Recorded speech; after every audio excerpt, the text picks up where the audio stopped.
Looking to showcase your product or service? There's no better place than the AFCA Convention, which will take place January 8th through the 10th in 2023 in Charlotte, North Carolina. The AFCA Convention is an opportunity to exhibit in front of over 7,000 coaches and staff members. Head on over to convention.afca.com for more information. See you in Charlotte. This week on Inside the Headset, we are featuring the co-offensive coordinator and tight ends coach at the University of Maryland, Coach Mike Miller. Coach Miller discusses his time as a walk-on at UAB, the impact of his head coaches on his career path, and some advice for how to be successful at such a young age in the profession. Now, let's get Inside the Headset with Coach Miller. Coach Miller, what's going on, man? How are you? What's up, man? Appreciate you having me on. Doing good. Excited to be here. Yeah. Well, I always am appreciative when coaches could take 20 minutes and 30 minutes, just to chat with me and pour into the coaching profession. So, as always, appreciate everything you do and your willingness to help out. So, absolutely, man. No, excited to be here. Real quick, man, I just want to kind of dive into this thing. We all kind of grow up differently, and our love for the game, or where we find the game, all happens to us in different spots. But for yourself, I mean, you grew up. Your dad was a receiver at Ole Miss. Your granddad was an offensive lineman at Duke.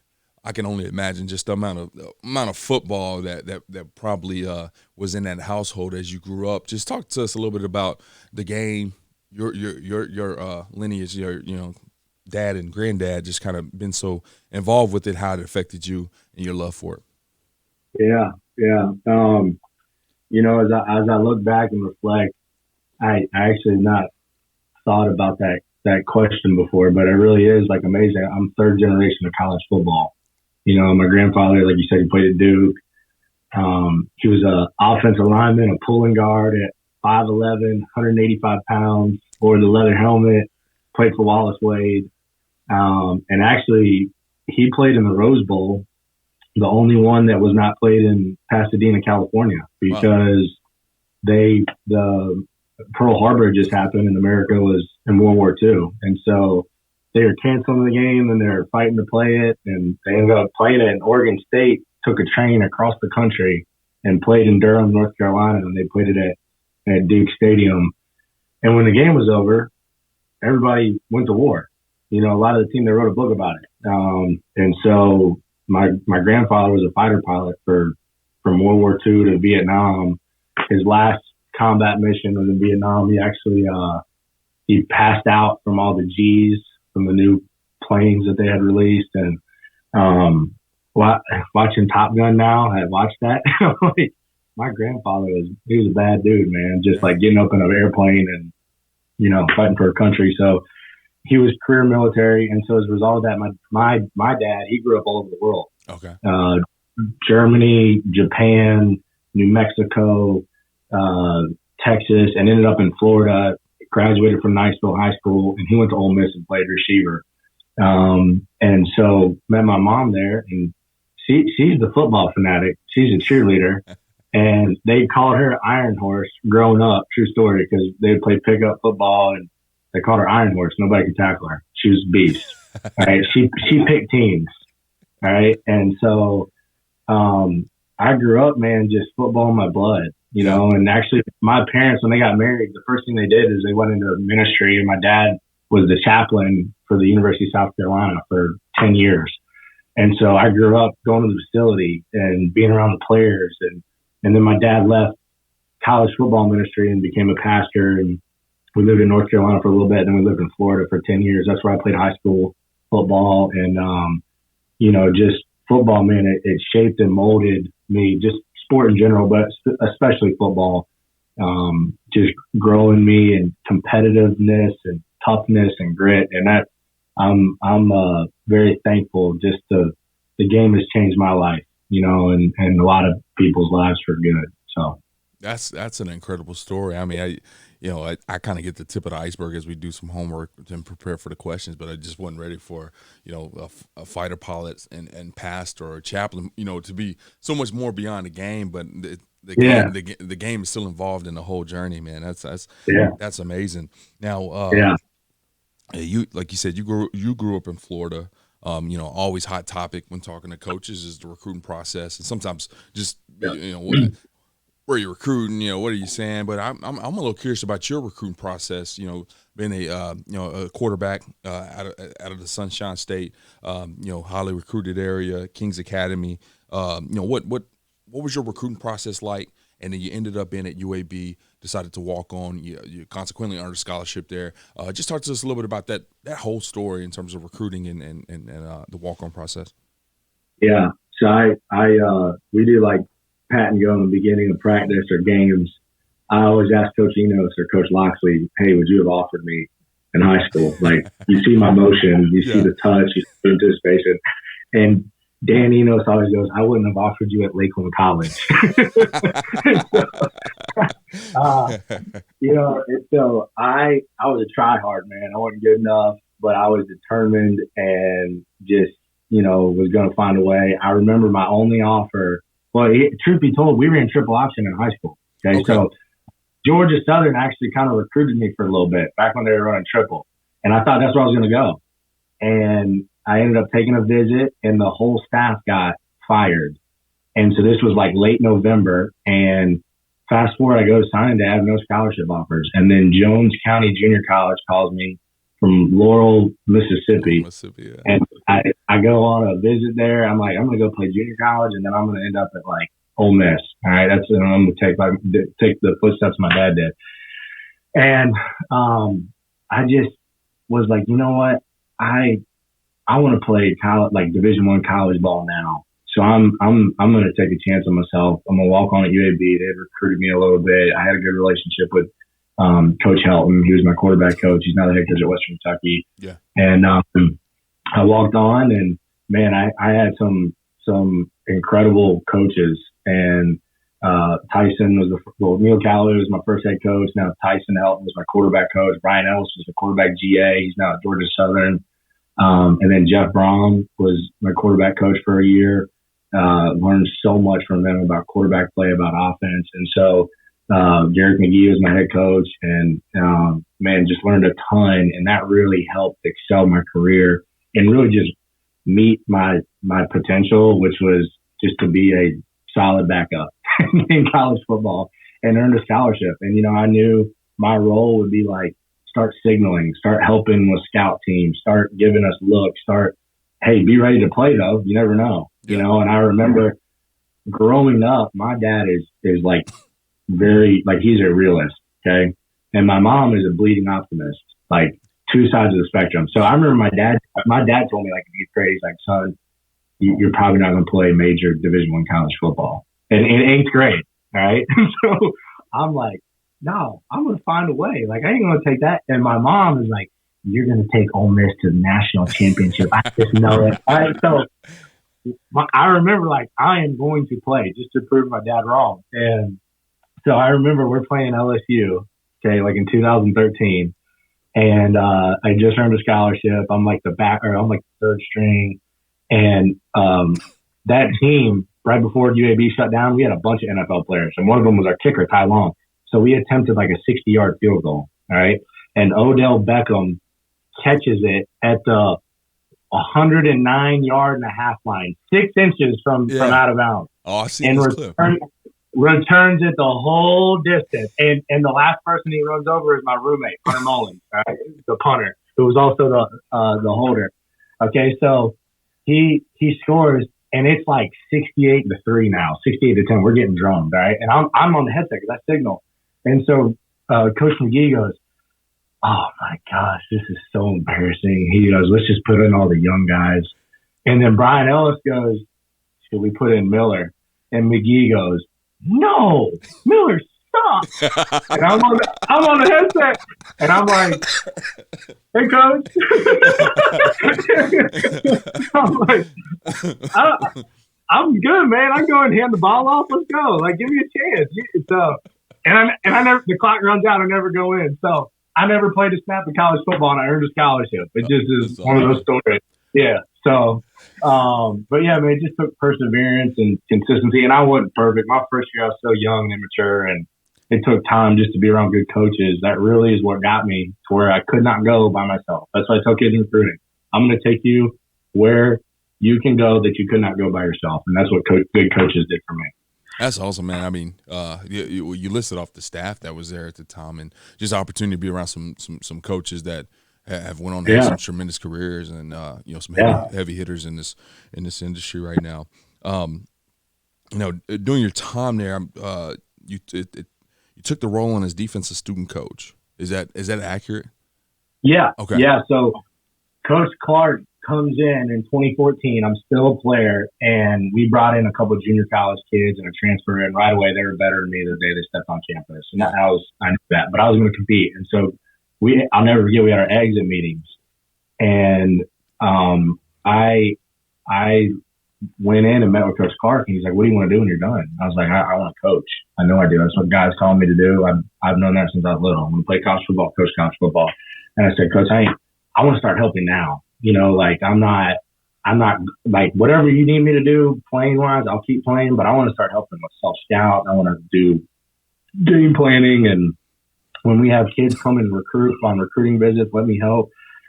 And so him and Coach Vincent and Cam Aiken, who was the GA, he's now at South Florida, they were so just instrumental in saying, "Man, you should start coaching now." And that's what I did. I started as a student coach, and then I worked on the defensive side of the ball. And I'll never forget the first meeting. I'm like, "Oh my gosh, these guys are drawing all these plays upside down." I was like, it just blew my mind. I was like, what in the world? Like, you play I played safety in high school and stuff like that in quarterback, but you're so like offensive oriented, quarterback, passing game protections, right? And then you start drawing plays upside down. You're like, and Coach Clark, I remember saying, he's like, "This is going to be so good for you, man, to work on the other side of the start out," and that other coaches I talked to, like I worked with Coach Dable at Alabama, and he said the same thing. He was like the DB's coach for the New England Patriots, for like a year or two. And it's just the same thing. You see the other side of it, bigger perspective, and not just, blinders on. I know quarterback play and offensive play, but you see all 22, so. Yeah. I love that you hit that, because I was anytime I get the opportunity to talk to a coach that spent a little time on the other side, I always want to ask how that's impacted their career. And so I appreciate you hitting that. And I do want to ask this too, kind of same thing. Anytime I catch a coach that was a defensive assistant or maybe GA'd at the same place that he played relatively quickly, I always kind of just want to talk about just that professionalism, or immaturity that might still exist, or the wetness behind the ears of just kind of being new to the whole thing. How did you kind of handle probably hearing some terminology for the first time, even though you're a quarterback's guy for a long time? When you get on the defense side of the ball, they look at things and talk about things in such a different manner. Just how were you able to keep up early on, just kind of being in an uncomfortable position a little bit? Yeah, I think again, just being around great coaches. I remember, Cam Aiken, he was the quarterback GA, and I think he kind of had a similar route. He started coaching when he was in college at Clemson before he came to UAB, and he was just saying, I can remember saying, like, "Dude, write everything down. Like, when people look at you, you should have a pen and your notebook and writing down what you're hearing, because you're going to remember it that way. You just sit there and look at your phone and kind of listen and nod off the meetings. That's going to be your MO." And I'll never forget, he said, he was so serious, and he's right. He's like, "Every day you're getting evaluated, just so you know. So, like, welcome to college football, and you can either embrace that or run from it and go do something else, and so every day is like an interview. Every day you're being evaluated. And I'm far from perfect, but those little things you remind yourself, like, it matters, the consistency of you showing up, taking notes, being attentive, and just even from a young age. And I did not do that early on, and I learned quickly, transitioning from there to really Clemson right after our program shut down, and then going from Clemson to, high school coach and then to Bama. It just, you want to be known as a guy that's detail oriented, that's taking notes, lifelong learner, and that it's important to you. You care, like the care factor. And I think that eventually, trickles down to your players. It absolutely does, so that's something I learned early on. You know what's interesting to me, it's you're looking at almost a decade later from all this. I mean, I know it's probably about 8 years, but I just bragged about the list of coaches that you had on the staff, right? And you just mentioned something from a quarterback's GA that stuck with you for 8 years. You know what I'm saying? Probably some advice I would imagine you might have pulled a younger guy to the side and said, and it's just crazy how it's just impactful anybody that has the opportunity kind of be in arm's reach can be in your career. It's just pretty cool here. Reach over and say that to you, whether you execute it immediately or not. You probably at some point in time recognize the importance of kind of what he was saying. Now, you mentioned program gets shut down. Go to Clemson for a bit. You end up having this really quick stay at the high school level at Charlotte Christian. As an offensive coordinator, what was your motivation to, you seem to be pretty adamant at a young age that you wanted to be a collegiate coach. What made you go take that opportunity for that year? Yeah. Well, first I got to tell you this. Okay. So nobody knows this, but the reason they shut down UAB football in reality is the administration got together and they're like, we are putting guys like Mike Miller on scholarship. We have no chance to win. We need to shut this thing down, and we got to start all over. Yeah, I got to start fresh. So we got to start from scratch. And it was the best thing that UAB did. And so it was that meeting that day was wild, and from that, I'll never forget this. Now I know it was like the coaches convention the next day at UAB because everybody came in. We had dudes going to Indiana. We had Jordan Howard still playing in the NFL. Jake Gaines go to Georgia. We had guys do, and so it was just like the coaches convention. So from there, I knew I wanted to coach. So I followed Cam, like you said, to Clemson, and it was an amazing experience. Learned so much. Have guys that I still talk to on a monthly basis. I mean, I named my son after Tyler Grisham, the receivers coach.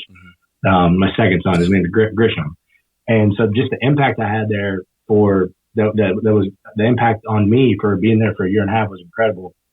So I leave there. I'm so thankful Coach Sweeney gave me an opportunity. So at the end of it, he's like, look, if a GA spot opens up, you'd be a strong candidate, even if a quality control role opens up. But right now, I got nothing. You're married. What do you think you want to do? And so we had no money, literally nothing. We were living on love and like the training table and at Clemson. And so he's like, look, if you take a high school job, I can bring you back, and so that's what I wanted to do. So I go to Charlotte Christian, work for Jason Eastup, just one of the best high school coaches, man, I've been around. He's been there now for, probably since 2005, 2010. And he was great, man. Just let me really grow because he said, it's yours. Like, you do it. You call it. You install it. You draw it. Like, I'm the head coach. You're the offensive coordinator. And so I learned by failure, because you go through and whether you're installing an offense to high school kids or you're installing an offense to Maryland, it's the same process. There's a teaching progression and there is a way and a process that you do it so that the players can absorb the information and then go understand it and play fast. We don't have to think. So I did that for a year. I cut grass, lined the fields, like pressure washed the stadium and called plays. And it was honestly one of the sweetest years in my life looking back. And I never forget when I took the job, Coach Sweeney said, you'll never forget those Friday night lights when you go do this. Like, that'll be the biggest stage. And you'll remember this. And he's right. It literally, that first game when I called plays against Charlotte Catholic, I was like, this is the biggest stage of like a football. Like, and it was the fresh cut grass, cheerleaders, my wife's in the stands, my mom, she's insane. She's got, my dad makes her wear oven mitts because she claps too loud. Okay. Like, she's crazy. She's like a crazy woman in the stand. And so we go on and we lose in the state championship game, go for 2, don't get it. Okay. Wow. And I'm heartbroken. And right after that, I am like just trying so hard to get into college. So hard. Anything, anywhere. I'll take any job. Lo and behold, Duke calls. And I'm like, this is awesome, man. I'm going to go GA where my grandfather played, right? And so I call Coach Sweeney. I'm like, hey, Duke called me. Would you call Coach Cutcliffe? Do you have anything? I don't got nothing. I'll call David right now. I was just like, oh my gosh. Hangs up. The next day they call and they're like, we can't get you into grad school. And I am heartbroken on Valentine's Day is when I found out. Heartbroken. And the next day, Jody Wright calls me, a guy I played for at UAB, and he's like, "Hey, now time, got a GA spot open. Would you be interested?" And I'm like, "Yeah, I'll be GA at Alabama. What do you think?" He goes, "All right, send me your stuff. I'll put it on Nick's desk." And I'm like, "Who's Nick?" He said, "Coach Saban." I said, "All right, I'll get it to you tomorrow." He goes, No, Miller, you don't got to do that. Just send it to me. I said, "I will bring it to you. I'm on my way. I'm leaving Charlotte, and I'm getting in the car, and I'm driving to you right now, and I'm going to hand deliver it." And true story, he didn't tell anybody. He forgot to tell anyone I was coming in. And so nobody knew. Everyone was like, who is this freaking guy? I snuck into the building, and 3 or 4 hours later, I'm the offensive GA. I'm sitting in front of Brian Dable and Mike Loxley and Burton Burns. He's over there chewing his cigar, and I mean, it was wild. And within 3 hours, I'm working the fourth quarter program, and you know, me and Jake Thornton, he's now the O-line coach at Ole Miss. It was like similar stories. It was just like boom, boom, and I never forget. I called Coach Sweeney. I'm like, "Coach," because I felt like I owed the loyalty to him because he gave me my first opportunity. I said, "Coach, do you want me to do this? I need some wisdom and guidance." He's like, "You have to. You cannot turn that down. Yeah. You're a high school coach, and you just got offered a job to be a graduate assistant in Alabama." He said, "Mike, that you will love it there, and it is going to be different than Clemson, but it's going to be a great opportunity for you." And it was. Coach Saban was great to me, my family. We had our first baby there, Bo, and the coaches I worked for. I mean, gosh, Coach Loxley, Coach Dable, you know, Burton Burns. I mean, Dan Enos, Josh Gaddis, the list goes on and on and on. And Joe Panunzio, just great dudes. And then like the administration and the defensive coaches, you just learn so much, you know. And I'm so thankful for my time there for the 2 years I was a GA. I had somebody else on. I want to say it was Kenny Dillingham, who's the OC at Oregon now, and this was a long time ago. At this point in time, we did this podcast. He was in Memphis, but he had kind of a similar story where he just hopped in a car. He was just super aggressive for the opportunities. And I just love when coaches, you know, kind of go out there and talk about, you know, he said I want to put it on his desk, and you hopped in the car and drove down. I mean, that's in any other place, that's bananas. Like, that's just crazy. But at the same time, you know, that sets yourself apart. I mean, there's no question. Who is this guy that just walked through the door with his resume ready to take this job? I like him. Yeah. You know, and I love hearing those stories just because, you know, those type of opportunities open up, and I can only imagine the amount of resumes and applicants they get for it, and then the frustration that walks from even some of the young guys. Man, I applied for all these GH spots and didn't get them. Like, what? You just sat there and emailed them? Did you know anybody? Did you reach out to anybody? Did you hop in your car and drive down there and hand deliver it? You know, what did you do to kind of separate yourself?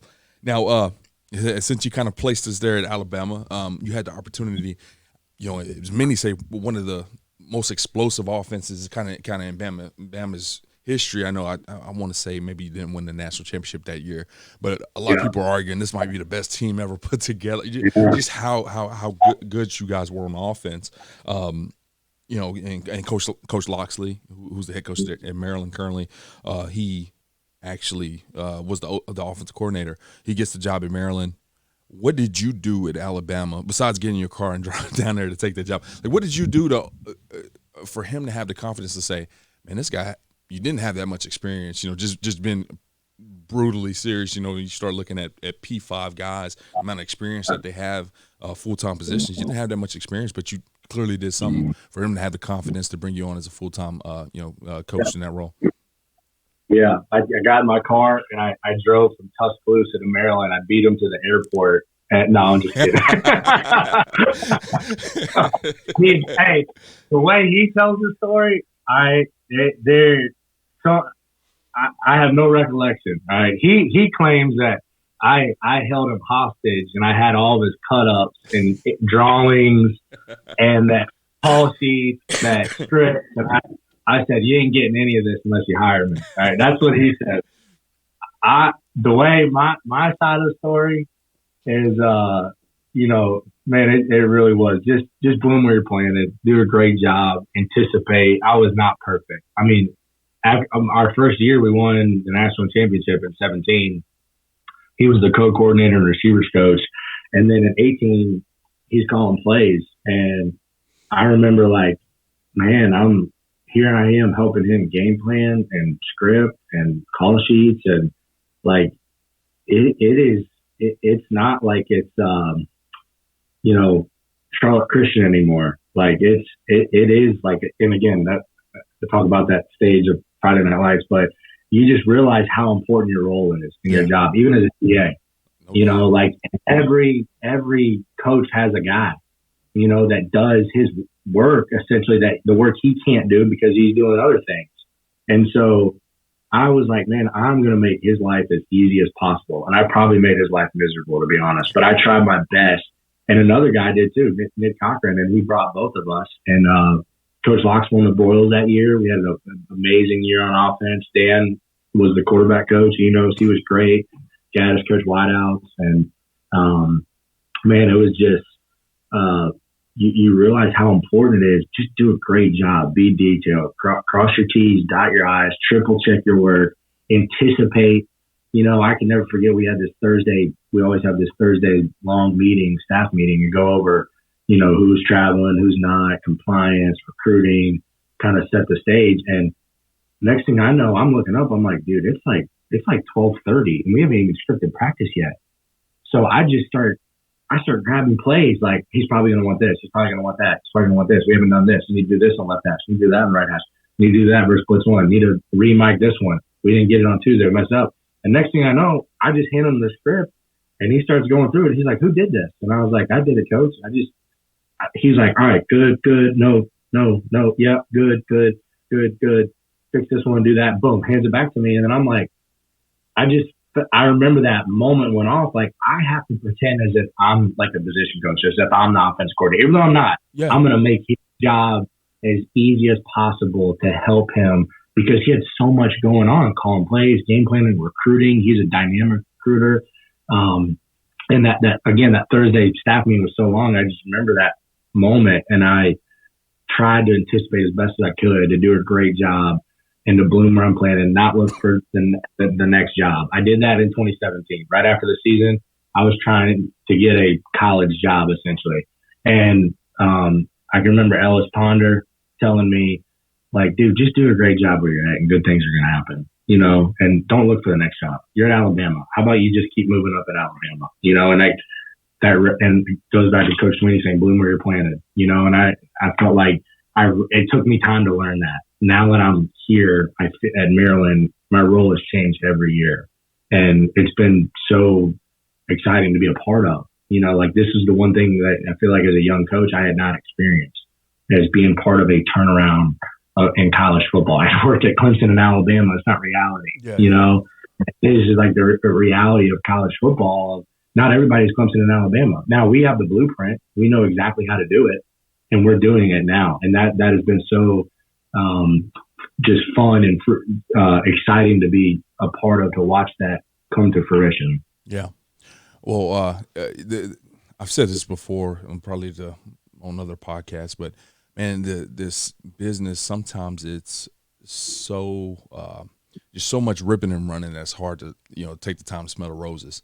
You go back 20 years or 10 years when you were having those dreams and aspirations of coaching college football. I mean, you've had the opportunity to be a part of two historic programs. Win a national championship, be part of one of the most explosive offenses we've seen in the game, and now you're a P5 coach at an extremely young age. And in your short time there at Maryland, you've already been promoted to co-OC. You were part of our prestigious 35 under 35 program. If you just had to say it in a few sentences, what advice would you give to young coaches who aspire to kind of be on the stage that you've had the opportunity to be on? You may mention some of the stuff you did as a GA, which is phenomenal. But just in general, man, hey, you're a young coach. You're a high school coach. You want to coach at this level. You're a young college coach. You want to be at this level. These are some of the things you need to be willing to do. Yeah, I'd say one thing I learned from my mom at a young age, she would always say, if there's a will, there's a way. And if you have a will and a desire and a passion to do it, then there is a way. And you got to figure out what that way is. And you got to keep pushing. Don't take no for an answer.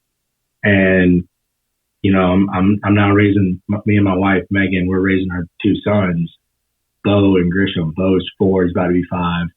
And Grish is about to be 3. And so I'm starting to teach Bo now, hey, don't take no for an answer, when there's a will and way. So the other day, I'm like, Bo, stop. I said stop doing that. Like, I'm done. I'm not going to ask you again. Without challenge of Cecil Lake, you ain't going to do it. And he goes, you told me to not take no for an answer, Dad. I said, yes, in life, don't take no for an answer. But for me, when I say no, it means no. And he was like, I'm trying to process that, but it is, man. It's so true. Just don't take no for an answer. And Bloomer planned to do a great job. I can remember cutting the grass at Charlotte Christian. I had to cut the baseball field, and it's on Stardust Road. And so when you drive by the school, you can see the baseball field. It's beautiful. And so I remember thinking, like, all these people are going to drive by our school and see our baseball field, how it's cut.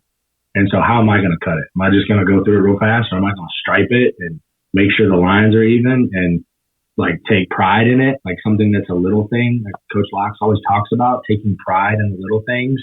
And, I felt like that's just been instilled in me, and I ain't perfect at all, but you realize how important it is.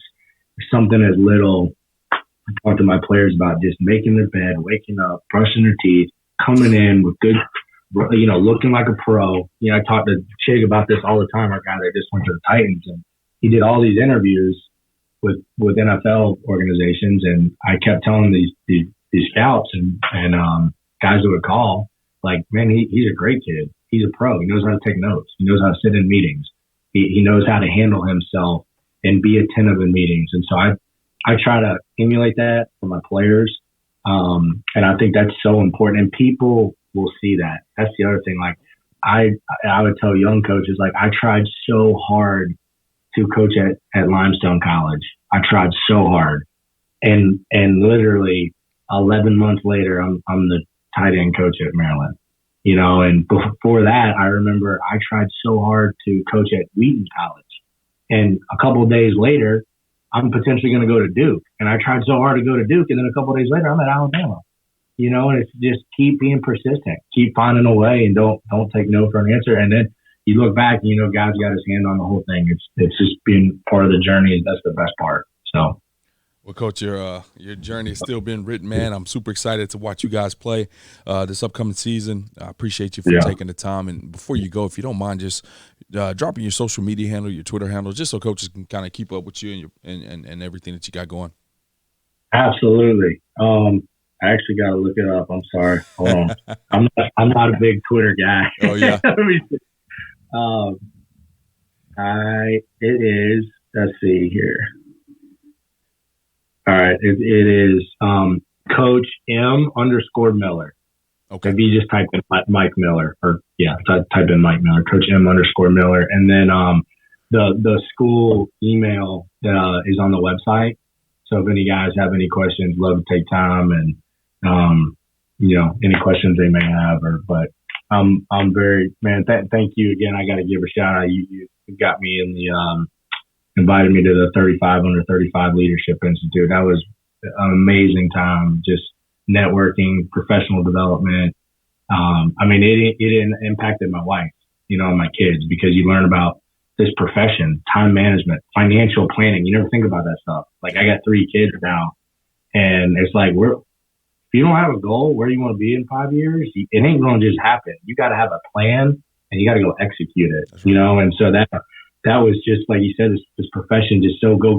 And it was just a day where, like, we were in the room and wouldn't leave. And all these great speakers came through. And so anybody thinking about doing it, I really encourage it, highly suggest it. It is one of the best things I've done in my career. So very thankful to be a part of that. Thank you for having me. Yeah, Coach, I appreciate you, man. And, you definitely earned an opportunity to be there, man. And once again, appreciate everything you do for the game. Best of luck this season. Look forward to seeing you in Charlotte, all right? Yes, sir, man. You got it. Appreciate you having me, okay? All right. Thanks, brother. Thanks for listening to this week's episode of Inside the Headset.